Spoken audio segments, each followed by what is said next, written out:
भक्तिपूर्ण अनंत अनंत कोटि साष्टांग दंडवत प्रणाम पूर्वक ताहादेर अहैत कृपा आशीर्वाद प्रार्थना करी। परम पूजनीय वैष्णववृंद उपस्थित श्री श्री हरिकथा श्रवण पिपासु भक्तवृंद सकलेर चरणे अधमेर যথাযোগ্য দণ্ডবত প্রণতি জ্ঞাপন পূর্বক আপনাদের অহৈত কৃপা আশীর্বাদ প্রার্থনা করি। আপনারা কৃপা করুন, আশীর্বাদ করুন যেন নিত্যকাল হরিগুরু বৈষ্ণবের মহিমা গুণগান কীর্তন করে আমার নরাধম পাপিষ্ট জনকে যেন আমি ধন্য করতে পারি। হইয়াছেন হইবে না প্রভুর যত দাস, সবার চরণবন্ধ দন্তে করিহাস। হরে কৃষ্ণ কৃষ্ণ কৃষ্ণ হরে হরে, হরে রাম রাম রাম হরে হরে।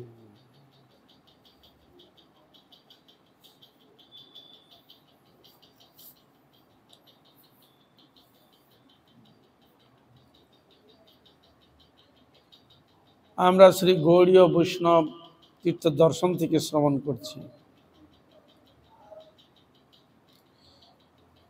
শিল বাসুদেব দত্তের মহিমা চৈতন্য ভাগবতে অন্তখণ্ডে বর্ণন রয়েছে এবং চৈতন্য চরিতামৃতেও তা ঠিক ওই প্রকার বর্ণিত আছে। দত্ত ঠাকুর প্রাণের আরাধ্য দেবতাকে সকলের সমক্ষে শ্রী রাধা মদন গোপাল রূপে প্রকট করেন। এরূপ সুন্দর মনোহর মূর্তি বুঝি বিশ্বের মাঝে খুঁজে পাওয়া যায় না। এটি মহাজন অনুভূতি। মহাপ্রভুর সন্ন্যাস লীলার পর তিনি কাঁচরা পাড়া এসে বাস করতে থাকেন। মহাপ্রভু যখন সন্ন্যাস নিয়ে চলে গেলেন তখন তিনি কাঁচরা পাড়া এসে বসবাস করেন।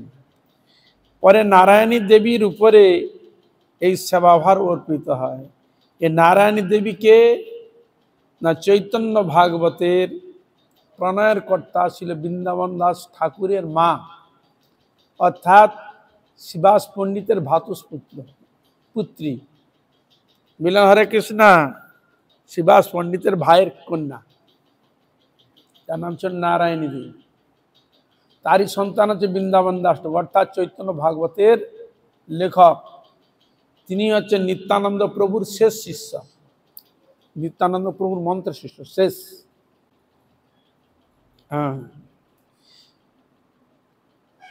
মহাপ্রভু যখন সন্ন্যাস লীলা যখন প্রদর্শন করলেন তখন কাঁচড়া পাহাড়া এসে থাকেন।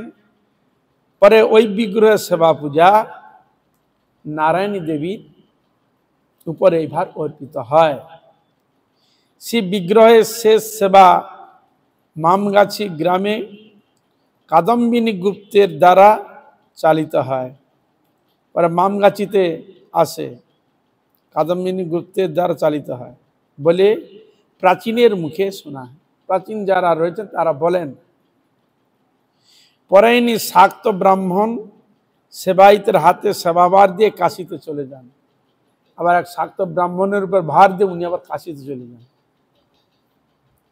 এই যুগল বিগ্রহ ব্রহ্মাণী তলায় কঞ্চির বেড়ার মধ্যে সেবিত হতেন।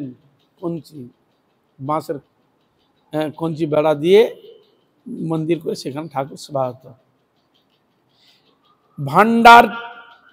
ভান্ডার রুটি পুরী বর্তমান রেল লাইন পার হয়েই ব্রহ্মাণী তলা দেখা যায়।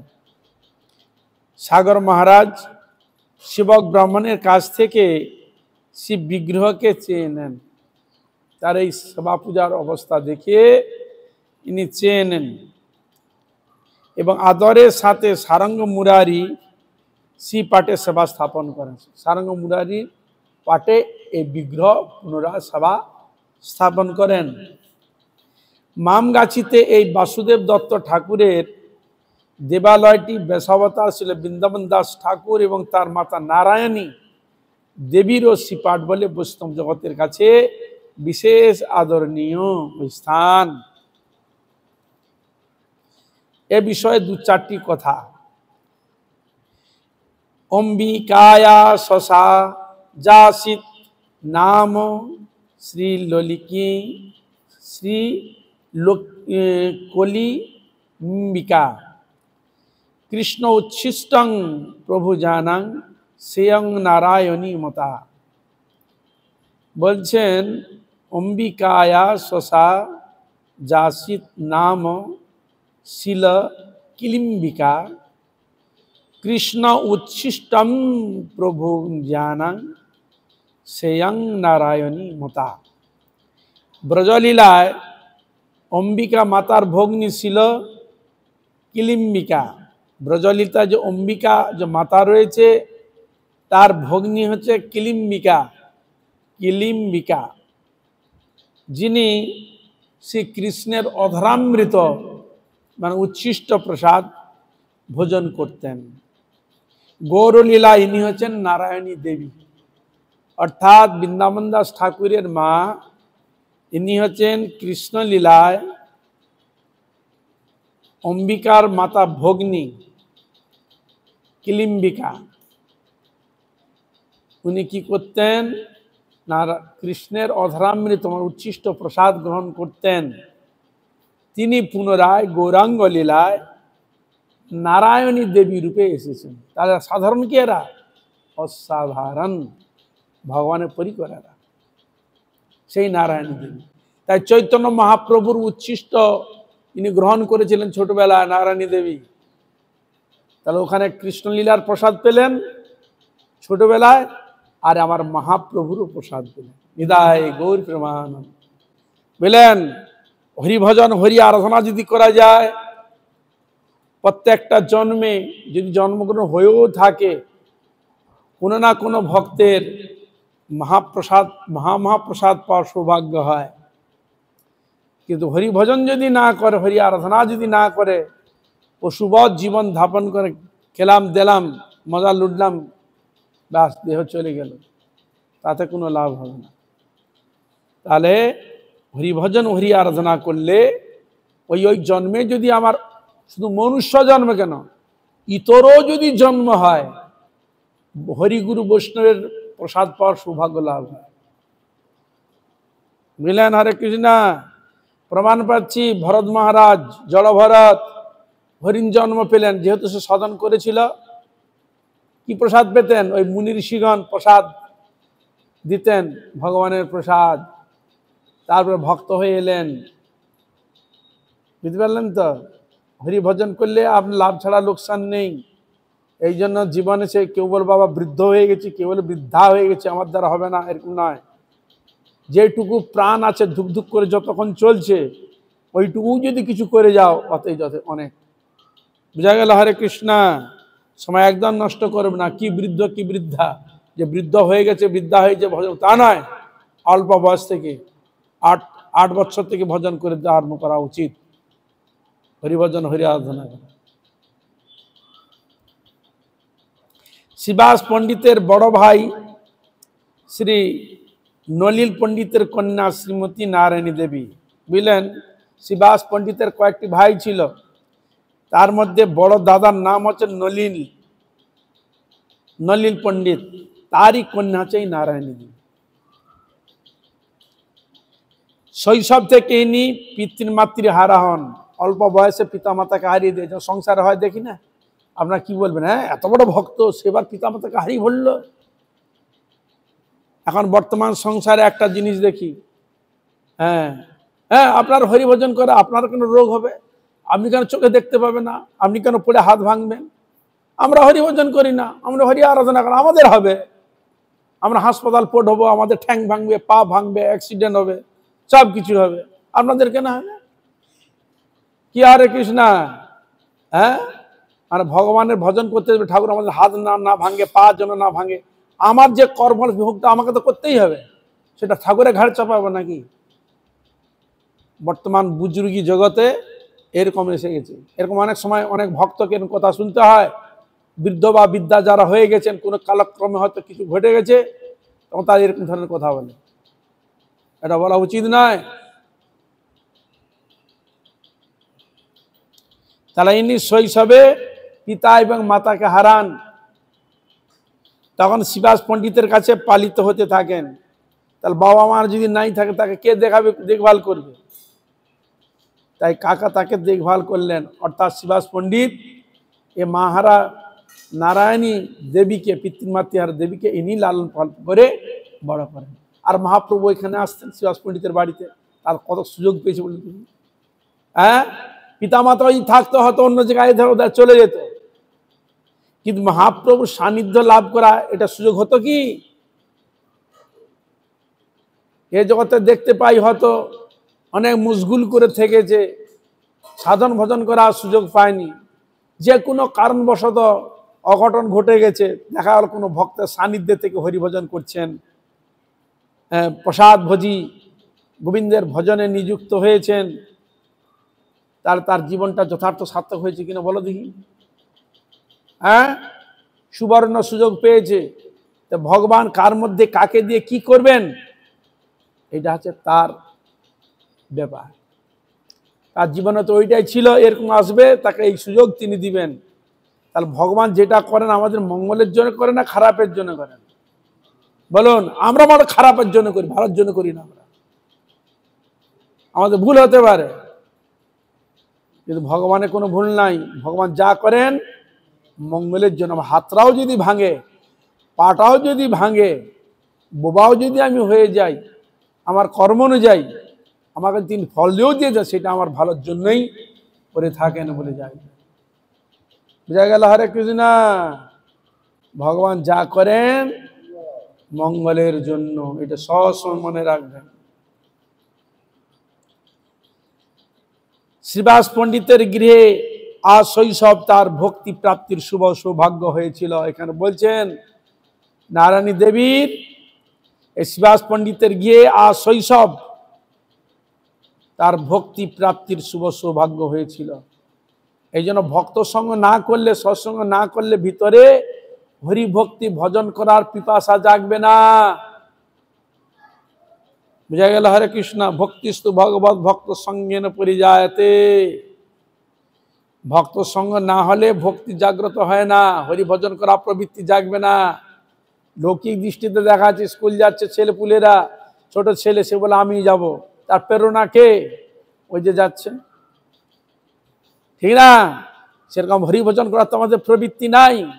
যদি সৎসঙ্গ যদি করি, হরিভজন যারা করে তারা আমার হরিভজনের অনুপ্রাণ জগায়, প্রেরণা জগান তারা।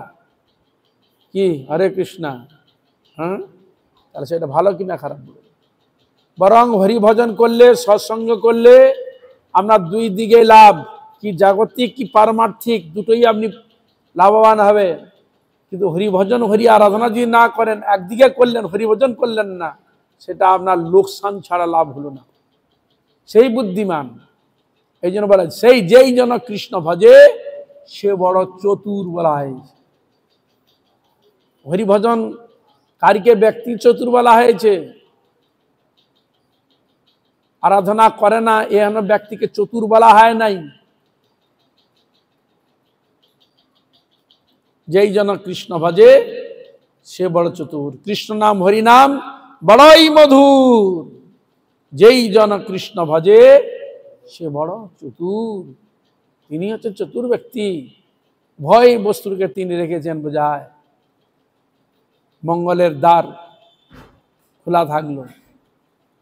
হরিভজন করল না, সবকিছু করে গেল, তার আসা যাওয়ার রাস্তাটা বন্ধ করে দিল, নরকের রাস্তা প্রশস্ত করল। আর হরিভজন, হরি আরাধনা করলে নরকের রাস্তাটা বন্ধ হয়ে যাবে, বৈকুণ্ঠের রাস্তা দ্বার খুলে গেল। হরে কৃষ্ণ। হরি আরাধনা করলে, ভগবত আরাধনা করলে আপনার গোলক বৃন্দাবনের রাস্তা খুলে গেল, আপনি ডাইরেক্ট যেতে পারবেন। আর হরি আরাধনা যদি না করেন তাহলে নরকের রাস্তা খুললো, বৈকুণ্ঠের রাস্তা বন্ধ হয়ে গেল। বুঝা গেল? যাতে সব সময়ের জন্য গোলক বৃন্দাবনের রাস্তা যাতে খোলা থাকে, সেই পথ অনুসরণ করে যেতে পারি, সেই দিকে আমাদের ব্যবস্থা নিতে হবে। সবসময় ভালো নিতে হবে। বিপদের সময় কেউ রক্ষা করবে না, কেউ করবে না, বুঝলেন? হরে কৃষ্ণ। সেরকম কেউ রক্ষা করবে না। ভাই বলো বন্ধু বলো কেউ তো কারো নয়, কেউ কারো নয়। হরে কৃষ্ণ। কিছু সেরকম যদি হয় বুঝা যাবে, কিন্তু ভগবান সব সময়ের জন্য তিনি কাছে রয়েছে। এই জন্য তাকে বলছে তমেব মাতা, তিনি মা, তমেব বন্ধুশ্চ সখা, তিনি সখা, তিনি বিদ্যা, তিনি বুদ্ধি, তিনি সব, পিতা মাতা সব তিনি। তা তুমি চিন্তা করো তো, মায়ের মতো তিনি পালন করেন, স্বামীর মতো তিনি রক্ষা করেন, বন্ধুর মতো তাকে পরামর্শ প্রদান করেন। কি বললেন, আপনি যে দিক দিয়ে আপনি ভাববেন ভগবান আপনাকে সেই দিক দিয়েই সে গাইড করে যাবে। শুধু আমার ভাবনা, আমার চিন্তা যেন সেটি যথার্থ শুদ্ধ রূপে নিষ্কপট ভাবে যদি ভগবানকে ডাকা যায়, ভগবানের কৃপা প্রার্থনা করা যায় সবার নিমিত্ত, প্রীতিবিধানের নিমিত্ত, তাহলে ভগবান অবশ্যই তাকে কৃপা করবে, এ বিষয়ে কোনো সন্দেহ নাই। তাই যে কটা দিন বেঁচে আছি, চলছি, ভালোভাবে আছি, কার কৃপায়? ভগবানের রাধা গোবিন্দের কৃপায় বেঁচে আছি। তিনি যে আমাকে বাঁচিয়ে রাখছেন, কেন এত বড় কথা কিসের? না, যেই দিন থেকে জন্ম সেই দিন থেকে কাল মৃত্যু ঘুরে বেড়াচ্ছে। কার কখন মৃত্যু হবে কেউ জানে না। হ্যাঁ, মৃত্যু আমাদের পিছনে ঘুরছে। এই যে যখন শুনুনি একটা প্লেন অ্যাক্সিডেন্ট হয়ে গেল, কি যাবে বলে ঠিক করেছিল তো হয়ে গেল হঠাৎ। ওরা জানতো আমি মরবো, তাহলে তো যেতই না। কি তাহলে এবার বুঝতে পারছেন কাল আমাদের সবসময় ঘুরছে কি? বাবা মা বেঁচে আছে, ছোট ছোট শিশু বাঁচার কথা, সে চলে যাচ্ছে। বাবা মা বেঁচে আছে, নাতি চলে গেল, নাতিনি চলে গেল, নিজের পুত্র চলে গেল, সে বলে আমি কেন বেঁচে আছি? কি বুঝলেন? হরে কৃষ্ণ। দুঃখে জর্জরিত। তারা বুঝতে পারছেন কার কখন কেউ কেউ বলতে পারে? বিপদ বলে কয়ে আসে না, কার কখন কি বোঝা যায় না। তাহলে এই যেটুকু যে বেঁচে আছি এটা ঈশ্বরের অশেষ কৃপা, এইটা জান, অশেষ কৃপা। ভালো যে আছি এটা ভগবানের অশেষ কৃপা। এটা ভগবানের কৃপা অনুভব করবেন, এটা ভগবানের কৃপা বলে জানবেন।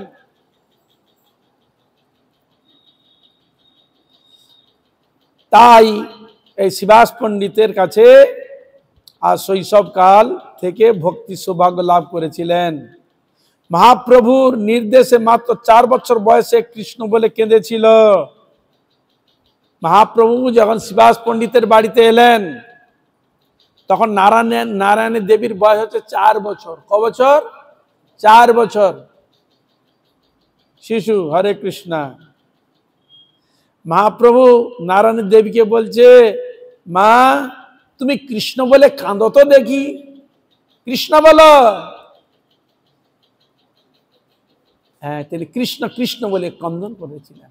মহাপ্রভু বললেন কৃষ্ণ বলো, তখন কৃষ্ণ কৃষ্ণ তিনি ক্রন্দন করেছিলেন। বোঝা গেল? হরে কৃষ্ণ। তাই এরকম ছোট বয়সে মহাপ্রভুর কৃপা করেছে। তাই ছিল ভক্তিবিনোদ ঠাকুর বললেন, কৃষ্ণ বলো সঙ্গে চলো এই মাত্র ভিক্ষা চাই, রাধা কৃষ্ণ বল বল বল রে সবাই, এই শিক্ষা দিয়া স্বপ্ন দিয়ায় ফিরছে নেচে গৌর নিতাই, এই শিক্ষা দিয়া স্বপ্ন দিয়া ফিরছে নেচে গৌর নিতাই, রাধা কৃষ্ণ বল বল বল রে সবাই, যায় সকল বিপদ ভক্তি বিনোদ বলেন যখন ও নাম গায়। ভক্তি বলছে যায় সকল বিপদ ভক্তি বিনোদ বলেন যখন ও নাম গায়, সকল বিপদ চলে যাবে, সকল মঙ্গল এসে যাবে। সকল বিপদ চলে গেলে তার মঙ্গল আসবে। এই তিনি বললেন ভগবানকে যদি আশ্রয় করো তাহলে সকল বিপদ কেটে যাবে, সব শুভ মঙ্গল এসে উপস্থিত হবে। যদি হরিনামকে, হরিকে, গোবিন্দকে যদি আশ্রয় করা যায়।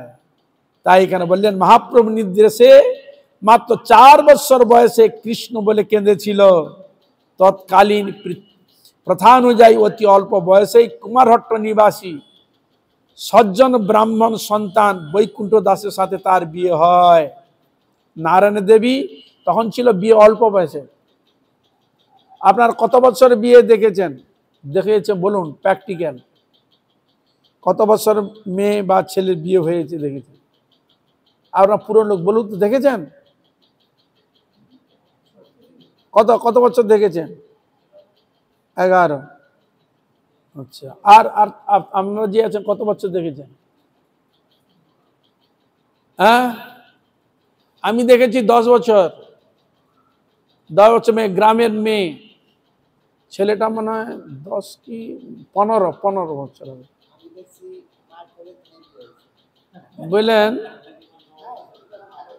বললেন সে গ্রাম থেকে কন্যাকে বাবা কোলে করে নিয়ে যাচ্ছে, কোলে করে নিয়ে যাচ্ছে, আর সে বাবার গলা ধরে আঁকড়ে ধরে মা কন্যা কাঁদছে। এটা আমার দেখা, প্র্যাকটিক্যাল যেটা দেখি সেটা বলছি। সত্যি গ্রাম থেকে নিয়ে যাচ্ছে শ্বশুর বাড়ি, গ্রাম তো মূল রোডে, কোলে করে নিয়ে যাচ্ছে, এটা আমার দেখা। কি বলে? হরে কৃষ্ণ। আমাদের একজন আত্মীয় ছিল, বড় মেজো কাকার শ্বশুর বাড়িতে, তার একটি ছেলে, তাকেও বিয়ে ছিল অল্প বয়সে, নিজে কাঠ ফাট কেটেছে, বিয়ে দিয়েছে, কিছুদিন পরে সে ছেলেটা অ্যাক্সিডেন্ট হয়ে মারা গেল। হরে কৃষ্ণ। এরকম দেখি। হরে কৃষ্ণ। তবে এরকম নিয়ম ছিল, প্রথা ছিল এরকম। এই জন্য এখানে বলছেন তৎকালীন প্রথা অনুযায়ী অতি অল্প বয়সেই নারায়ণী দেবী কুমারহট্ট নিবাসী সজ্জন ব্রাহ্মণ সন্তান, তার নাম ছিল ব্রাহ্মণ সন্তান বৈকুণ্ঠ দাসের সঙ্গে, তার নাম ছিল বৈকুণ্ঠ দাস, তার সঙ্গে তার বিবাহ হয়। কার? নারায়ণী দেবী, অর্থাৎ বৃন্দাবন দাস ঠাকুরের মায়ের সঙ্গে।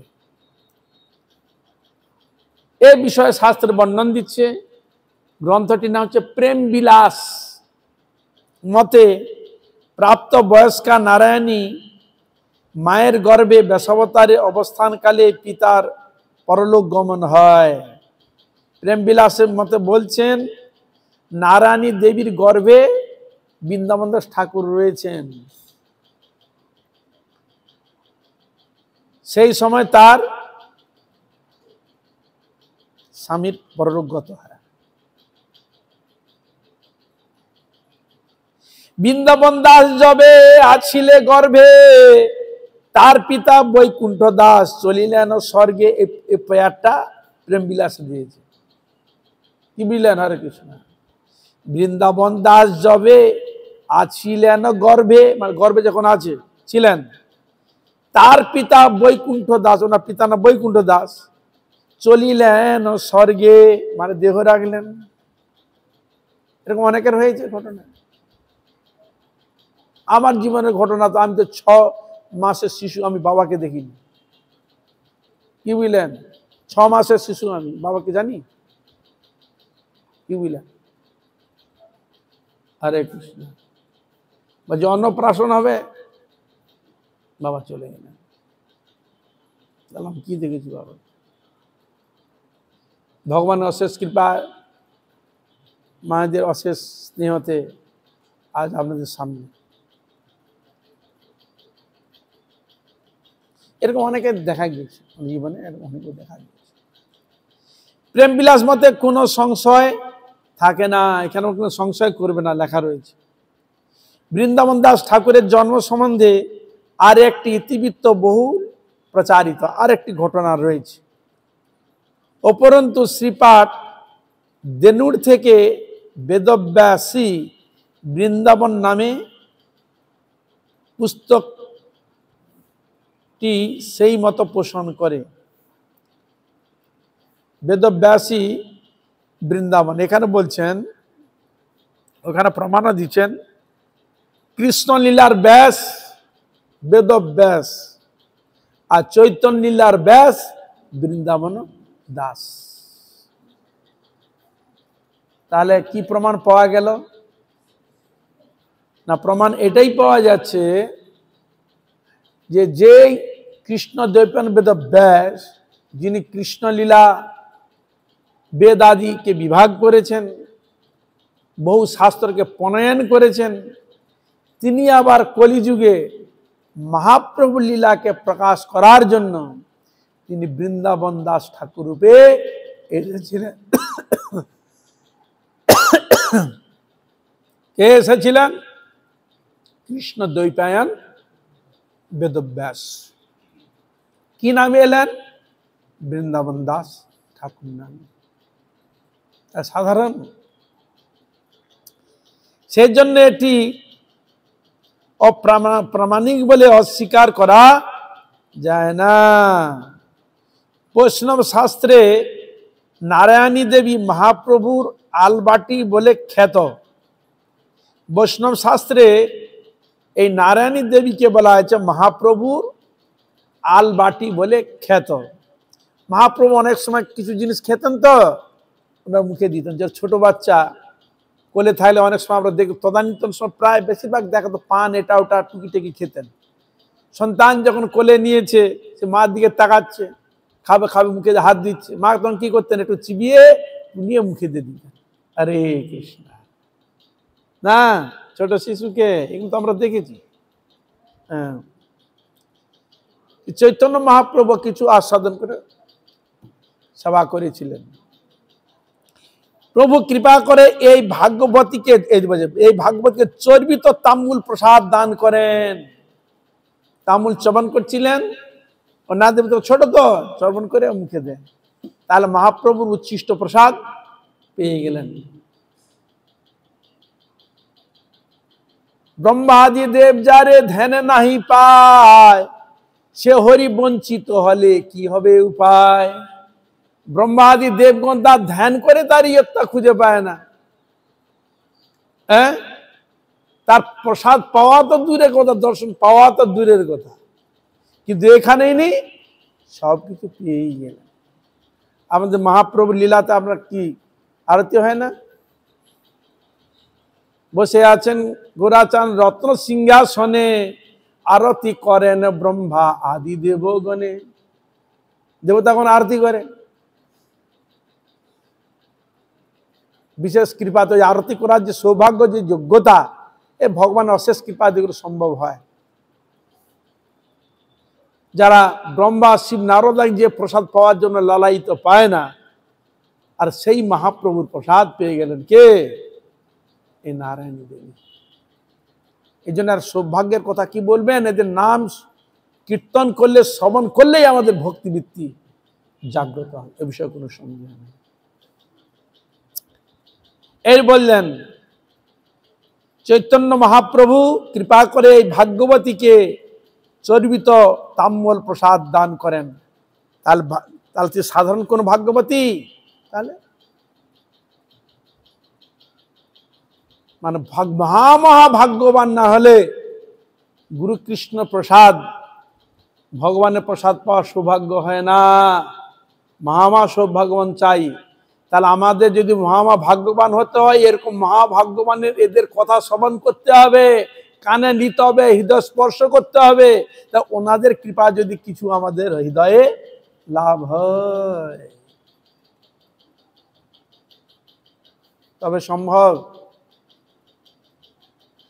একদা শ্রীবাস অঙ্গনে শ্রী নিত্যানন্দ প্রভুকে নারায়ণী দেবী প্রণাম করলে মা পুত্রপতি হও বলে আশীর্বাদ করলেন। একদিনের এক ঘটনা, শ্রীবাস অঙ্গনে নিত্যানন্দ প্রভু নারায়ণী দেবীকে প্রণাম করলে তখন তিনি কি আশীর্বাদ দিচ্ছেন? পুত্রবতী হও বলে আশীর্বাদ করলেন। শুনেই তো দেবী অতি সংকুচিতা হয়ে সকাতর জিজ্ঞাসা করলেন, প্রভু আমি বিধবা হয়ে কিভাবে পুত্রবতী হব? হরে কৃষ্ণ। অল্প বয়সে স্বামী তো নেই, তাহলে আমি কি করে পুত্র হব? এরকম অনেক ঘটনা ঐতিহাসিক বা পৌরাণিক অনেক ঘটনাও রয়েছে, অনেক ঘটনা রয়েছে এরকম ধরো। ঠিক এরকম পুত্রবতী বলে আশীর্বাদ দিচ্ছে, তখন আমি তো, আমাকে আশীর্বাদ দিলে আমার পুত্র কি করে, আমার স্বামী তো নেই, স্বামী থাকলে তো হবে, আর স্বামী যদি না থাকে পুত্র, তাহলে জগতে কি রটবে? যে নারীর স্বামী নাই, সন্তান যদি তাকে, সন্তানকে কি বলবে? জারদ সন্তান বলবে। কি হরে কৃষ্ণ, তাকে জগতের লোক মানবে? তাকে কথা শুনতে শুনতে তার 12টা বেজে যাবে। বর্তমান জগতের যে কাহিনী, এরকম অনেক ঘটনা ঘটেছে। সন্তানকে ডাস্টবিনে ছুঁড়ে ফেলিতে চলে গেছে। কোন ব্যক্তি হয়তো গিয়েছে, দেখলো একটা সন্তান পড়ে আছে, সেগুলো কারোর মতো সন্তান নেই, তাকে হয়তো নিয়ে লালন পালন করছে। এরকম ঘটনা ঘটে, মহাভারতে রয়েছে। তো কে? কুন্তী সূর্যের উপাসনা করেছিল, দেখি মন্ত্র ঠিক কি আছে কিনা, সূর্যদেব প্রকট হয়ে গেছে।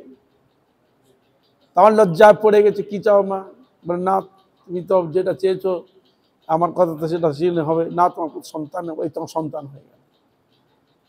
তখন লজ্জা কি হলো, ওই সন্তানকে নিয়ে জলের মধ্যে এক মধ্যে ভাসিয়ে দিল। ওই ভাসতে ভাসতে গিয়ে উঠলো,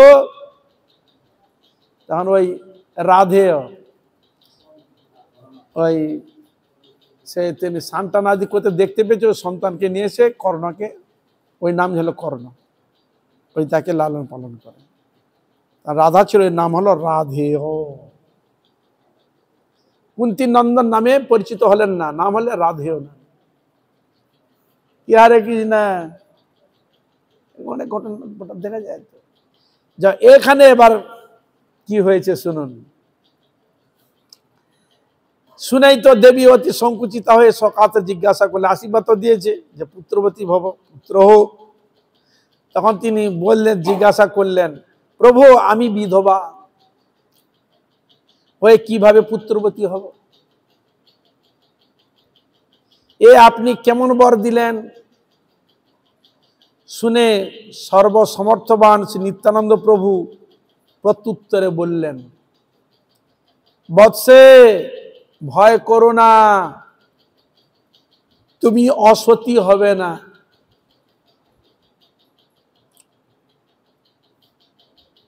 কেহ কুৎসা রটাতে পারবে না।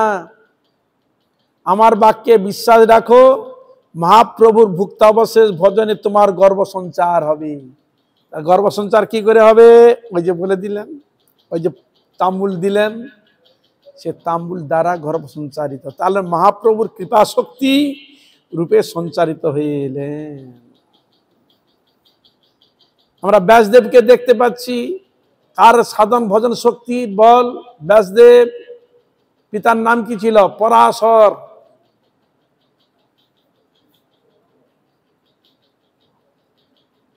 তারও গায়ে ওই মৎস্যের মতো দুর্গন্ধ বেরোতো।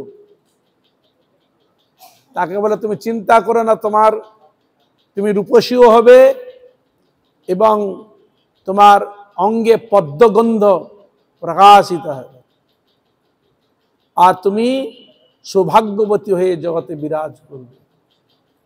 হয় কিনা? তাহলে দেখুন, এই জগতের মানুষ যত যাই করুক না কেন, কিন্তু তাদের সাধন ভক্তি শক্তির দ্বারা তার মুখকে বন্ধ করে দিয়ে তার আর মহিমাকে প্রকাশ করে দেয়। তাহলে সাধন শক্তি বলে কিরকম মহিমা বলো দিদি? এই জন্য বিনা সাধনে, বিনা কিছু ক্ষেত্রে মানুষ কিছু করতে পারে না, সাধন ভজন।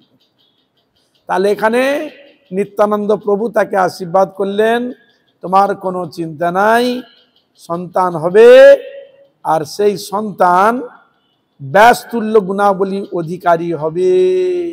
কার মতো হবে? ব্যাসের ন্যায় অধিকারী হবে। এই জন্য চৈতন্য চরিতামৃতে বর্ণন দিচ্ছে, নারায়ণী শ্রী চৈতন্যের উচ্ছিষ্ট ভাজন, তার গর্ভে জন্মিলেন শ্রীদাস বৃন্দাবন। আমরা প্রমাণ পেলেন, নিত্যানন্দ প্রভু আশীর্বাদ করলেন, মহাপ্রভু তাকে তাম্বুল চর্বণ দিলেন, সেই চর্বণের দ্বারা তিনি গর্ভবতী হলেন, আর তখন তিনি বৃন্দাবন দাস ঠাকুরকে পুত্ররূপে তিনি পেলেন। এই বললেন নারায়ণী শ্রী চৈতন্যের উচ্ছিষ্ট ভাজন, তার গর্ভে জন্মিলেন শ্রীদাস বৃন্দাবন। বলে নারায়ণী দেবী কি, বৃন্দাবন দাস ঠাকুর কি, নিত্যানন্দ প্রভু কি, শ্রীমান চৈতন্য মহাপ্রভু কি, দশাবতার বৃন্দাবন দাস ঠাকুর কি, ব্যাসদেব কি। তাহলে আপনারা বুঝতে পারলেন হরে কৃষ্ণা। যথাসময়ের প্রভুর ইচ্ছায় মহাপ্রভু উচ্ছিষ্ট ভাজনামা নারায়ণীর গর্ভ সঞ্চার হলো। 7 বা 8 মাসের গর্ভাবস্থায় মুসলমান শাসক চাঁদ কাজীর দরবারে বিচারের জন্য, দেখুন 7 থেকে 8 মাস গর্ভবতী, তখন মুসলমান শাসক চাঁদ কাজীর দরবারে বিচারের জন্য নারায়ণী মা আনিতা হন। নিত্যানন্দ প্রভু শোনা মাত্র, তার কোথায় এসে চাঁদকে ওখানে গিয়ে উপস্থিত হয়েছে। নিত্যানন্দ প্রভু শোনা মাত্র রাজদারে এসে সক্রোধে বলতে লাগলেন, ওই রাজদারে এসেছে কেন, এই অবস্থা, তার স্বামী নাই, পুত্র সন্তান, কি করে হবে এটা, বড় স্বাভাবিক। তা নিত্যানন্দ প্রভু শুনতে পেয়ে রাজের দ্বারে এসেছে, এসে ক্রোধে বলছেন, মূর্খ তুমি একই করতে বসেছ, জ্বলন্ত নলে কেন হাত দিতে বসেছ? এর গর্ভে সাক্ষাৎ বেদব্যাস জন্ম নিয়েছেন। নিত্যানন্দ প্রভু বলছেন, অনেক সময় গর্ভ সন্তানকে নষ্ট করার জন্য অনেকে যায়, অনেক কিছু বলেন। এইখানে এই অবস্থা কথা শুনে নিত্যানন্দ প্রভু ক্রোধে গিয়ে তাকে বললেন, আর তাকে সম্বোধন করবে, ওরে মূর্খ তুমি একই করতে বসেছ, জ্বলন্ত নলে কেন হাত দিতে বসেছ? এর গর্ভে সাক্ষাৎ বেদব্যাস জন্মিয়েছেন। কে বলছেন? নিত্যানন্দ প্রভু। যেমন আমরা দেখতে পাই শ্রীমদ্ ভাগবতে, তোমার নাম হচ্ছে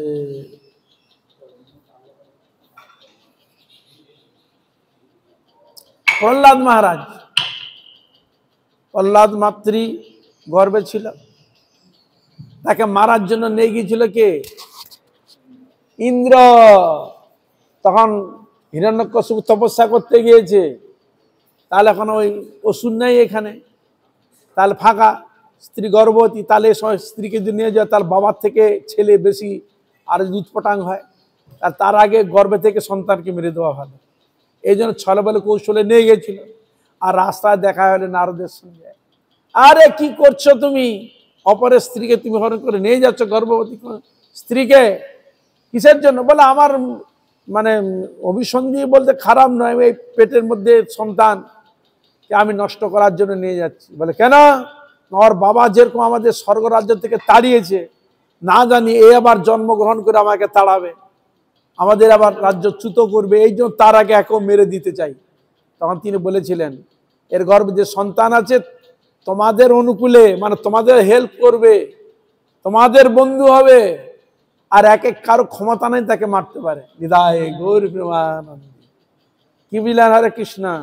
ভগবত কর্তৃক রক্ষিত এই লীলা প্রদর্শিত হচ্ছে, তো মারতে পারে সম্ভব? তাহলে ঠিক তদ্রূপ এখানেও বলছেন, যার গর্ভে বেদব্যাস জন্ম নিয়েছে, তুমি কি তা দেখতে চাও? প্রশ্ন করে বলছেন, তুমি কি তাকে দেখতে চাও? এই সতর্কবাণী শেষ হবার সাথে সাথেই গর্ভ থেকে হরিধ্বনি উত্থিত হলো। নিতাই গৌর প্রেমানন্দে। নারায়ণীর গর্ভ থেকে হরিধ্বনি প্রকাশিত হলো, ওই শিশু হরিধ্বনি করছে, নিতাই গৌর প্রেমানন্দে। হরি হরি বল, হরি বল। হ্যাঁ, তুই শুনতে চাও? গর্ভ হতে হরিধ্বনি উত্থিত হলো। কাজী ত্রস্ত ভাবে অপরাধী জ্ঞানে সসম্মানে দেবীকে সীমাসঙ্গানে শিবিকা যোগে পাঠিয়ে দেন। কাজী তখন কি করলেন, ভয় পেয়ে গেলেন। তখন তিনি কি করলেন, সঙ্গে সঙ্গে কাজী কিসে করে, তখন ছিল পালকি, পালকি পালকি শিবিকা মানে পালকি, হ্যাঁ, ভয়ে দেবকে শিবাজঙ্গনে শিবিকা যোগে পাঠিয়ে দেন, মানে পালকি বসিয়ে পাঠিয়ে দেন। লোকলজ্জা ও সমালোচনার হাত হতে এড়ানোর জন্য শিবাস পণ্ডিত ভাতৃপুত্রকে হালিশহর নতি গ্রামে পাঠিয়ে দেন। এখন লোকলজ্জার বিষয়, সব জিনিসটা তো সকলে জানে না, মেনে নাও নিতে পারে। এই জন্য তিনি কি করলেন, লোকলজ্জার ভয়ে এড়ানোর জন্য শিবাস পণ্ডিত এই ভাতৃপুত্রকে হালিশহর নতি গ্রামে পাঠিয়ে দেন, মানে গোপন ভাবে। এখানে নিত্যানন্দ প্রভুর বরপুত্র ছিল বৃন্দাবন দাস ঠাকুরের জন্ম, ওইখানে তার জন্ম হয় হালিশহর। এ হেন আধুনিকতার যুগে বর্তমান হালিশহর খাসবাটি গঙ্গার তীর নির্জনতার সাক্ষী। এই হল স্থান হালিশহরে, খাসবাটি গঙ্গার তীর নির্জনতার সাক্ষী। না জানি তখন কি না নির্জন ছিল, তখন আর কিরকম নির্জন ছিল, তখন লোকসংখ্যা তো কম। এমনিতেই তার অনেক পরে তো রবীন্দ্রনাথের কথা আমরা জানতে পারি, কত ছিল, 33 কোটি, শুনানি কি আর কি না, কত ছিল, আর এখন কত হয়েছে, কত গুণ বেড়েছে,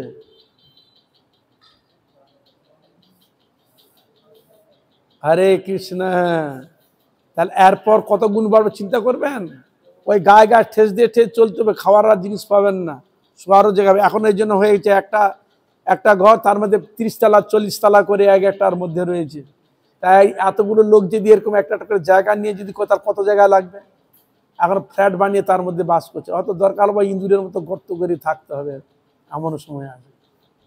তাই এখনো সমুদ্রের তলায় ঘর হচ্ছে, এখনো ওই চন্দ্রলোকে যদি সেরকম নদী এরকম হাওয়া যদি থাকতো, তাহলে কিছু হতো চন্দ্রলোকে দিয়ে আসতো, এরকম খুঁজছে বৈজ্ঞানিক। হরে কৃষ্ণ। কোনো লোকে যদি এরকম ব্যবস্থা থাকে পৃথিবীর মতো, হাওয়া দাওয়া খাওয়া সব কিছু ব্যবস্থা যদি সুন্দরভাবে থাকে, তাহলে কিছু লোক তো ওইখানে পাঠিয়ে দিত, কত ঝড় উঠে যেত। সে বলে আমি যাবো, ও বলে আমি যাবো। এখনো হরে কৃষ্ণ। কোন কোন ক্রান্তিতে সমুদ্রের তলায় ঘর করেছে, রাজপ্রাসাদ। তাহলে ভাবতে অবাক লাগে, এখানে নারায়ণ দেবী মা হন। এরকম ঘটনা, এরকম অবস্থায় এই পতিহীনা স্বজনহীনা মা একমাত্র সন্তানকে নিয়ে কত কষ্টে কাটিয়েছেন, তা আমাদের বড় ব্যথিত করে। তখন এরকম ছিল, এরকম জীবন যদি ঘটনা কিরকম অবস্থা হয় বলুন তো। হ্যাঁ, বলে যিনি ভগবানের এরকম কৃপাপাত, তার জীবনে এরকম হয়ে থাকে, বলে হ্যাঁ, না হওয়ার কি আছে।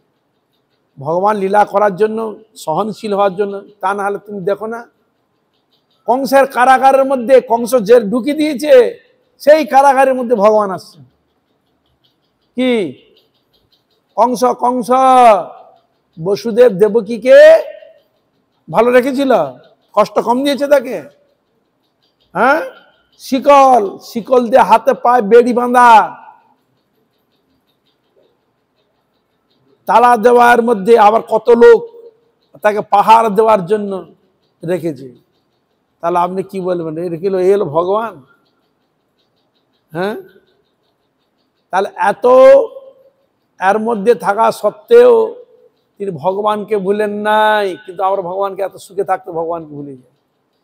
তার দেখো, এত কষ্ট হয়েও ভগবানকে ভুলে নাই। প্রতি মুহূর্তে প্রতি ক্ষেত্রে ভগবানকে জানে, ভগবান ছাড়া আমাদের কোনো গতি নাই। আর ভগবানই সত্যি সত্যি তাই এলেন, তাদেরকে তিনি মুক্ত করলেন। তাহলে আমরা হাজার বিপদে থাকলেও ভগবানকে যদি আমরা না ভুলি, ভগবানকে যদি আমরা ঠিক ডাকি নিষ্কপট ভাবে, ভগবান নিশ্চয়ই আমাদের রক্ষা করবেন, এ বিষয়ে কোনো সন্দেহ নাই। তাই নারায়ণীর জীবনে এরকম অবস্থা ছিল। বলছে হালি শহর নতি গ্রামে নারায়ণী সুত ঠাকুর বৃন্দাবন নামে জগত বিদিত। নারায়ণীর পুত্র যে বৃন্দাবন দাস ঠাকুর, এটা সকলেই জানে। নতি গ্রামে জন্ম তার, দেনুড়ায় স্থিতি, এটা দেনুড় গ্রামে তিনি থাকতেন। আর চৈতন্য ভাগবত রচিলেন তথি। চৈতন্য ভাগবত কোথায় রচনা করেন? দেনুড়ে। দেনুড় যে গ্রাম আছে, সেই দেনুড়ে থেকে তিনি এই চৈতন্য ভাগবত মহাপ্রভু লীলা বর্ণন করেন। তিনি নিত্যানন্দ প্রভুর আশীর্বাদ, নিত্যানন্দ প্রভু বলেছিলেন তুমি মহাপ্রভুর লীলা প্রদর্শন করো, তাই নিত্যানন্দপুর আদেশে তার কৃপাতে করলেন। তা সে যদি কোনো সাধারণ যদি ছেলে হতো, নিত্যানন্দপুর গৌর হরি কৃপাতে এত বড় গ্রন্থ রচনা করার সুযোগ পেত? বলুন। আর যদি বিচার করে দেখেন আরো কিছু পাবেন। হ্যাঁ, কত ডাকাত গুন্ডা বদমাস জীবন যাপন করেছে, কত মেরেছে, কত লুট করেছে। হ্যাঁ, কিন্তু ভক্তের এমন কৃপা হয়ে গেল। হ্যাঁ, যেমন বাল্মীকি দস্যু রত্নাকর, যে নাম ছিল দস্যু রত্নাকর নাম, তার কিরকম ডাকাত ছিল চিন্তা করো, দস্যু রত্নাকর নাম। তিনি ভক্তের কৃপা তো হয়ে গেলেন রামচন্দ্রের, তার গুণ মহিমা কীর্তন তিনি করলেন, নাম হলো রামায়ণ। তিনি লিখলেন। আর ওকেই অনুসরণ করে তুলসীদাস, হনুমানজির কৃপায় তিনি আবার লিখলেন তুলসীদাসী রামায়ণ। বুঝা গেল? তাহলে ভক্তের কৃপা না হলে কোনো জিনিস সম্ভব নয়। তাই এই জন্য এখানে বললেন নতি গ্রামে জন্ম তার, দেনুড়ায় স্থিতি। নতি গ্রামে জন্ম হয়েছে, দেনুড়তে তিনি থাকতেন। আর চৈতন্য ভাগবত রচিলেন তথি। এটি শ্রীপাঠ পর্যটন নামক গ্রন্থের মধ্যে এই প্রমাণটি দিয়েছেন।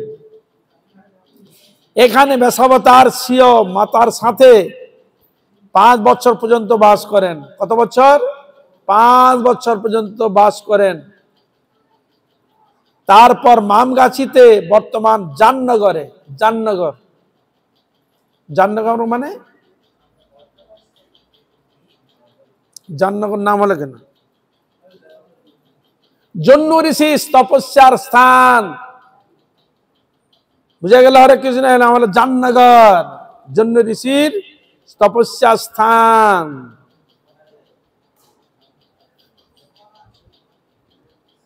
এই জন্য নবদ্বীপ মানে কি 9টা দ্বীপ আছে, এমনি নাম নয়। 9টা দ্বীপের মধ্যে একটা দ্বীপের নাম কি দ্বীপ? জহ্নদ্বীপ। হরে কৃষ্ণ। জহ্নদ্বীপ, এই জহ্নদ্বীপের তার এক নাম জামনগর। হ্যাঁ, মামগাছিতে, বর্তমান জামনগরে বাসুদেব দত্তের দেবালয়ে সেবাভার মা নারায়ণী দেবীর উপর অর্পিত হয়। ওই ঠাকুর দত্ত ঠাকুরের উক্ত শ্রীপাঠটি ভূমিস্বাদ হলেও এখনো তা নির্দিষ্ট রয়েছে। এখন এদার নষ্ট হয়েছে, কিছুটা আছে। এই স্থানে সারঙ্গ মুরারি নিকট বৃন্দাবন দাস ঠাকুরের বিদ্যাধ্যান সমাপ্ত হয়। তাহলে বৃন্দাবন দাস ঠাকুর এই সারঙ্গ মুরারি ঠাকুরের কাছে তিনি শাস্ত্র অধ্যয়ন করেন, বিদ্যা অধ্যয়ন করেন। এখানে তার পূর্ব সমাপ্ত হয়। তখন তার বয়স কত? 14 বছর। তার অর্থ এখানে মায়ের সাথে তার 9 বছর কেটেছিল। ক বছর? 9 বছর। নিত্যানন্দ প্রভুর সঙ্গী হয়ে, ইনি নিত্যানন্দ প্রভুর সঙ্গী হয়ে দেনুড়ে শ্রীপাঠ স্থাপন করেন। দেনুড়ে পাঠ স্থাপন করেন নিত্যানন্দ প্রভুর সঙ্গী। দেনুড়ে বৈষ্ণব ইতিহাসের প্রেক্ষাপটে বিখ্যাত গ্রন্থ চৈতন্য ভাগবত রচিত হয়।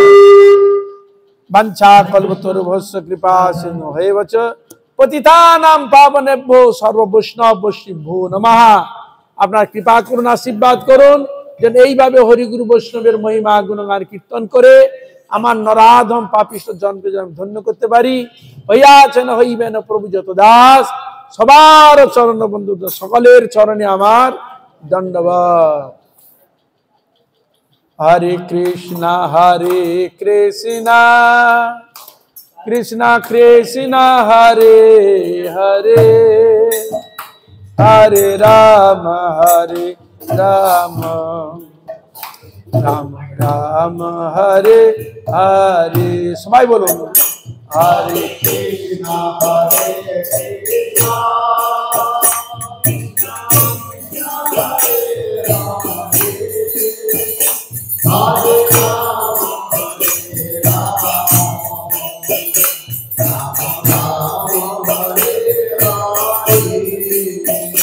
हरे कृष्णा हरे कृष्णा कृष्णा कृष्णा हरे हरे हरे राम राम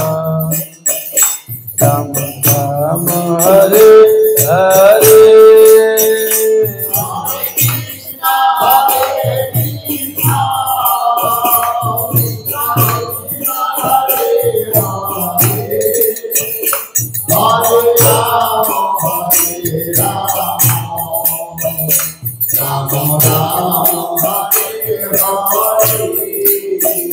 हरे कृष्णा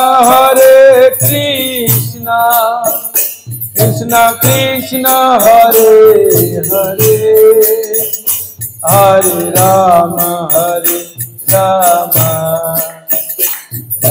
राम हरे हरे।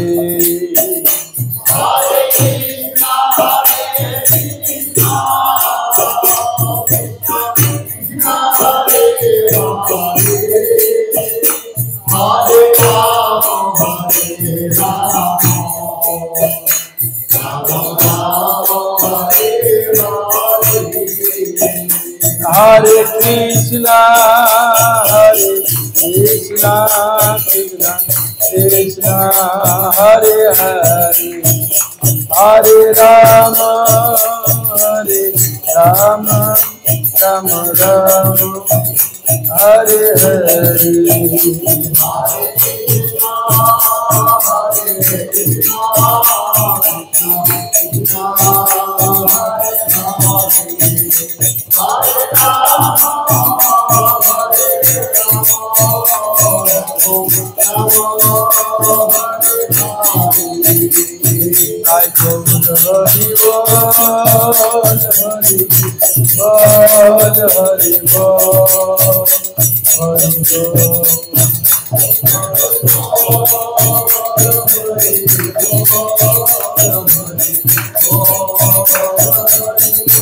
निताय गौर हरि बोल हरि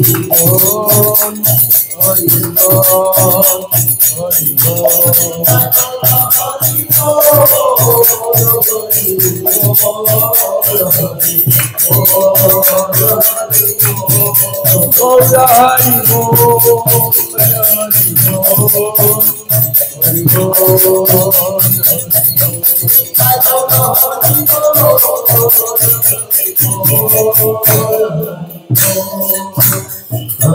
निताई गौर प्रेमानंदे हरि बोला।